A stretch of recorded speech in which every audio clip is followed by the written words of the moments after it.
देवाला गोड खिरीचा नैवेद्य दाखवते.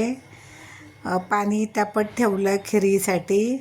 तांदूळ निवडून धुवून घेते आणि पाणी तापलं त्याच्यामध्ये ते तांदूळ टाकते आणि चांगले शिजू द्यायचे.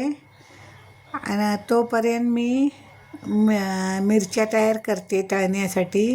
मिरच्या धुवून घेतल्या आणि उभ्या कापून घेतल्या. त्याच्यामध्ये मीठ भरते, कारण मिस्टरांना मिरच्या खूप आवडतात तोंडाला तळलेल्या.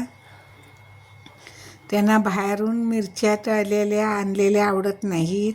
त्यांना माझ्याच पद्धतीच्या तळलेल्या मिरच्या आवडतात.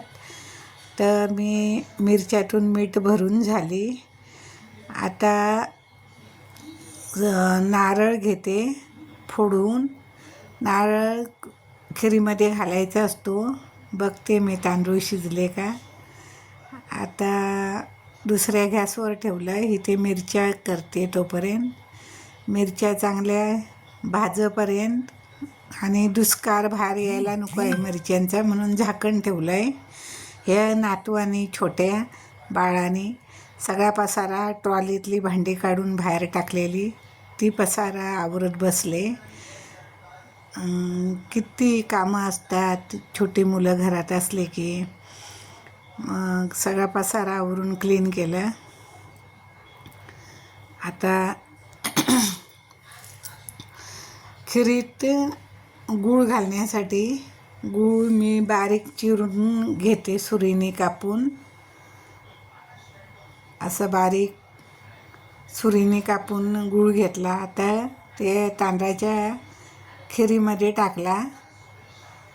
वेलची घेतली.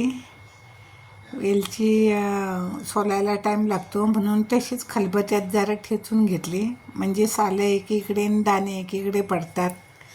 मग आता सालं बाजूला काढून ठेवली आणि ते आतल्या बिया घेतल्या काढून. आता नारळ फोडला मी. नारळावर पाणी मारूनच नारळ फोडायचा असतो, डायरेक्ट नारळ फोडायचं नाही. नारळाचं खोबरं बारीक बारीक करून घेतला.